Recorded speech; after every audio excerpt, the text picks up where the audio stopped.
Video में हम देखेंगे कि मई मंथ चाइनीज़ एस्ट्रोलॉजी के जो आपके साइंस हैं उनके लिए कैसा होने वाला है। तो मई मंथ में आपके लिए ये महीना ग्रोथ का है। अगर आप किसी रिश्ते या करियर का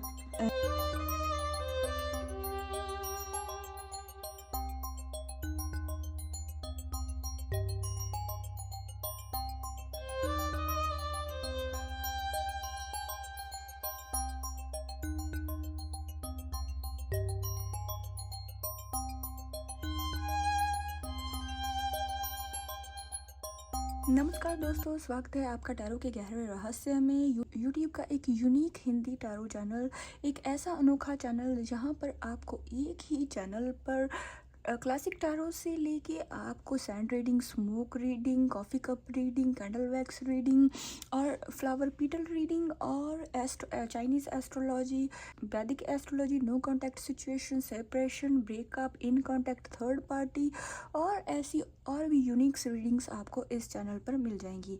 अगर आपको ऐसी यूनिक रीडिंग्स पसंद है तो ये चैनल आपके लिए है। आज हम करने वाले हैं मई मंथ की चाइनीज़ एस्ट्रोलॉजी की प्रेडिक्शंस।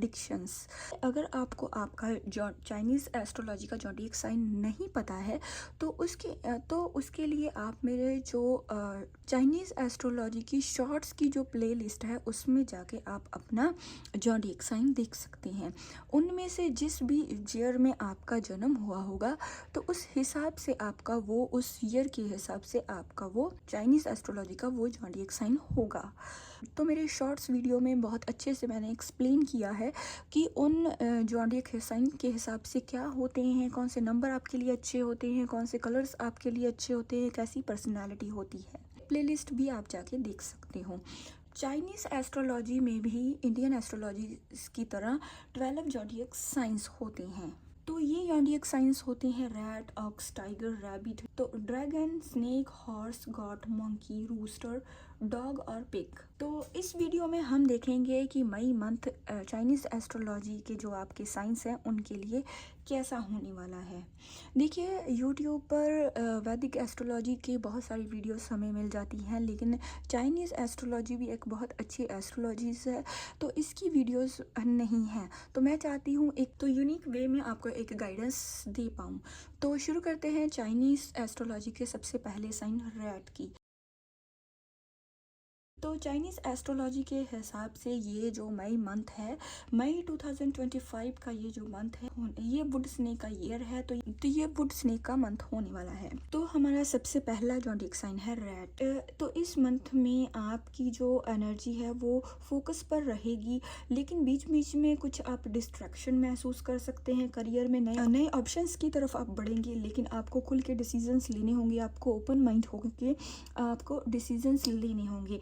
इमोशनली क्लैरिटी आपको मिलेगी, आप सोच समझकर सही दिशा में आप कोई बहुत बड़ा डिसीजन आप इस मंथ में ले सकती हैं। तो अगर मैं आपको यूनिवर्स की तरफ से गाइडेंस की बात करूं तो ये आपके लिए यूनिवर्स की तरफ से इस मंथ में यही गाइडेंस रहेगी कि जो चीज़ें आपको कंफ्यूज कर रही हैं उससे थोड़ा दूर हो जाएं, आपका मन सबसे अच्छी गाइडेंस देता है जब शांत होता है।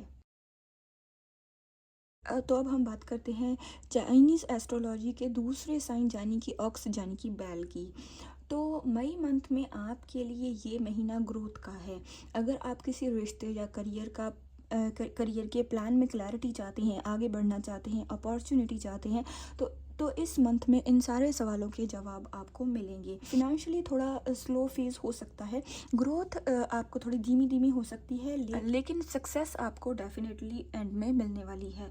आप अपना तो अगर मैं इस मंथ में आपके लिए गाइडेंस की बात, यूनिवर्स की तरफ से आपके लिए यही गाइडेंस है कि अपना वैल्यू आप समझिए।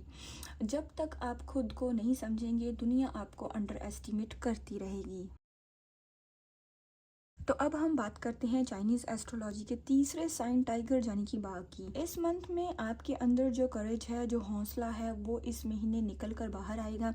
आप इस अपनी स्ट्रेंथ और इस हौसले पर काम करते हुए आप करियर में कोई बड़ा डिसीजन ले सकते हैं।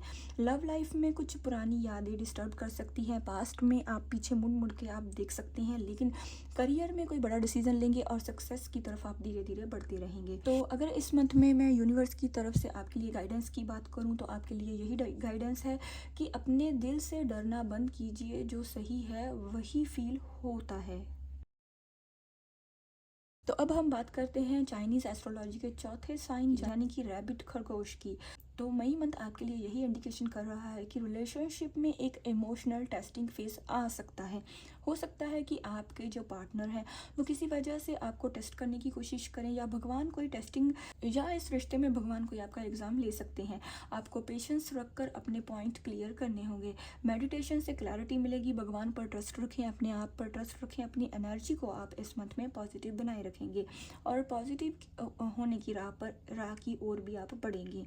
अगर मैं यूनिवर्स की तरफ से इस मंथ में आपके लिए गाइडेंस की बात करूं तो आपके लिए यही गाइडेंस है कि कुछ बातें कहने से नहीं, महसूस करने से समझ आती हैं। अब हम बात करेंगे चाइनीज़ एस्ट्रोलॉजी के पाँचवें साइन, तो पाँचवें साइन यानी कि ड्रैगन की। मई मंथ आपके लिए यही इंडिकेशन कर रहा है कि इस मंथ सेल्फ कॉन्फिडेंस वापस आ रहा है। जो चीज़ें आपको पिछले महीने रुला गई थी उसका जवाब इस महीने आपको मिलेगा। प्रोफेशन में नए लोगों से मिलने का योग है। कुछ नई चीज़ें, नई अपॉर्चुनिटी इस मंथ में आपकी तरफ आने वाली हैं, उन्हें रिसीव करने के लिए रेडी रहें। अगर मैं यूनिवर्स की तरफ से आपके लिए गाइडेंस की बात करूं तो आपके लिए इस मंथ में यही गाइडेंस है कि आपके लिए रास्ता खुल रहा है, बस आप अपने ही कदम पे भरोसा करिए। तो अब हम बात करते हैं चाइनीज़ एस्ट्रोलॉजी के सिक्स्थ साइन यानी कि स्नेक, सांप की। तो ये मंथ आपका है, ये आपका समय है और मई आपको सेल्फ हीलिंग और ग्रोथ के लिए पुश करेगा। रिलेशनशिप में इमोशनल क्लोजर हो सकता है और करियर में नए आइडियाज़ पैदा हो सकते हैं। नई नई मौके आपको मिलते रहेंगे, ग्रोथ और सक्सेस की तरफ आप बढ़ते रहेंगे, क्योंकि ये स्नेक का ईयर है और ये आपका साल है। आपके इस मंथ में भी सपने, इस साल में सपने पूरे होते रहेंगे। अगर मैं यूनिवर्स की तरफ से गाइडेंस की बात करूं तो इस मंथ में आपके लिए यही गाइडेंस है कि जो चीज़ छोड़नी है उसे इज्जत के साथ अलविदा कहिए, तभी नई चीज़ें आपकी लाइफ में आएंगी। अब हम बात करते हैं चाइनीज़ एस्ट्रोलॉजी के सातवें साइन हॉरस यानी कि घोड़े की। तो मई मंथ आपको यही कहना चाहता है कि कम्युनिकेशन में गड़बड़ हो सकती है, कोई आपको गलत समझ रहा है, इसलिए पेशेंस के साथ सब क्लियर करें। करियर में एक स्टेबिलिटी आने की एनर्जी है, एक स्टेबिलिटी की ओर आप इस मंथ बढ़ सकते हैं। आप जिन चीज़ों की बहुत लंबे समय से आप वेट कर रहे हैं वो चीज़ें आपको स्टेबिलिटी की ओर लाएंगी और कुछ आपको क्लैरिटी इस मंथ में मिल सकती है। अगर मैं यूनिवर्स की तरफ से गाइडेंस की बात करूं तो यह इस मंथ में आपके लिए यही गाइडेंस है कि कुछ फाइट्स जीतने से बेहतर होता है कि उनका शांत हो जाना। अब हम बात करते हैं चाइनीज़ एस्ट्रोलॉजी के आठवें साइन यानी कि गॉट और बकरी की। तो इस मंथ में आपके लिए ये मंथ आपके लिए यही इंडिकेशन कर रहा है कि मई में आप आर्टिस्टिक या इमोशनल तरीके से एक्सप्रेस अपने आप को आप कर सकते हैं। आपका कोई पुराना हुनर, कोई पुराना सपना बाहर आ सकता है, उसको आप और पॉलिश करने की कोशिश कर सकते हैं। पार्टनर से मन की बात कहना आपको फ्री करेगा। मनी मैटर्स में भी बैलेंस रखना जरूरी होगा आपके लिए। तो अगर मैं आपके लिए गाइडेंस की बात अगर मैं आपके लिए गाइडेंस की बात करूं तो आपके लिए यही गाइडेंस है कि खुद के अंदर की आवाज़ को इग्नोर मत कीजिए, वही आपका गाइड है। अब हम बात करते हैं चाइनीज़ एस्ट्रोलॉजी के नाइन्थ साइन मंकी यानी कि बंदर की।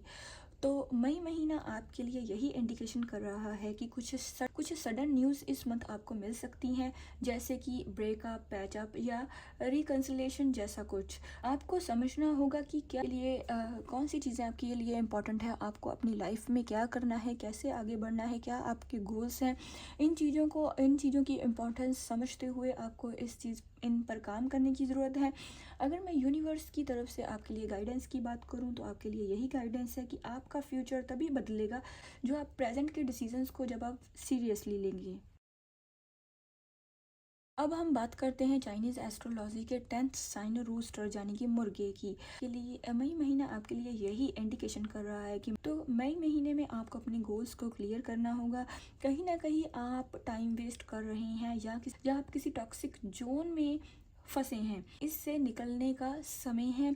इन चीज़ों में अपना समय मत बर्बाद करिए, क्योंकि ये समय आपके लिए बहुत कीमती है। आगे ब्राइट फ्यूचर आपका इंतज़ार कर रहा है। तो अगर मैं आपके लिए यूनिवर्स की तरफ से गाइडेंस की बात करूँ तो यूनिवर्स आपको यही गाइडेंस देना चाहते हैं, जहाँ रिस्पेक्ट ना मिले वहाँ रुकने का कोई मतलब नहीं होता। तो अब हम बात करते हैं चाइनीज़ एस्ट्रोलॉजी के 11th साइन यानी कि डॉग, कुत्ते की। तो डॉग साइन के लिए मई महीना यही इंडिकेशन कर रहा है कि यह महीना आपको दिल और दिमाग के बीच एक लड़ाई जैसा हो सकता है। किसी डिसीजन को डिले कर रहे हैं जो बहुत लंबे समय से चल रहा है। बहुत लंबे समय से आप किसी चीज़ से डील कर रहे हैं और डिसीजन बनाने की कोशिश कर रहे हैं। अपने इमोशनल नीड्स को सीरियसली लीजिए, अपने इमोशंस को समझने की कोशिश करिए और इस पर काम कीजिए। अगर मैं यूनिवर्स की तरफ से आपके लिए इस मंथ में गाइडेंस की बात करूं तो आपके लिए यही गाइडेंस है कि किसी और के लिए इतना ना बदलिए कि खुद की पहचान आप खो दें। अब हम बात करते हैं चाइनीज एस्ट्रोलॉजी के आखिरी साइन यानी कि 12th पिग यानी कि सुअर की। मई महीना आपके लिए यही इंडिकेशन लेकर आया है कि फिनेंशियली ये आपके लिए एक अच्छा महीना साबित होने वाला है। ये महीना आपके लिए इमोशनली आपको किसी छोटी बात से ट्रिगर कर सकता है। हीलिंग और सेल्फ बर्थ पे आप काम कीजिए, भगवान के साथ जुड़िए, मेडिटेशन करने के लिए समय निकाले। स्ट्रेस से आपको इस मंथ में बहुत ही दूर रहने की कोशिश करनी होगी। अगर मैं इस मंथ में आपके लिए गाइडेंस की बात करूँ तो आपके लिए इस मंथ में यही गाइडेंस है कि आपको सब कुछ सही करने की ज़रूरत नहीं है, बस खुद के लिए सही रहना जरूरी तो ये थे हमारे चाइनीज़ एस्ट्रोलॉजी के 12 साइंस और उनकी मई महीने की प्रेडिक्शन। ऐसी लगी आपको ये यूनिक प्रेडिक्शन? कितना किया है आपने रेजोनेट? प्लीज़ कमेंट में बताएं। ये महीना आपके अंदर के सच को समझने का है। अगर आप एनर्जी के फ्लो को समझेंगे तो यूनिवर्स आपके हर सवाल के जवाब जरूर देगा। टैरो के गहरे रहस्य के साथ बने रहिए, क्योंकि रूहानी सफ़र यहीं से शुरू होता है। मिलते हैं ऐसी किसी यूनिक रीडिंग के साथ, तब तक के लिए नमस्कार।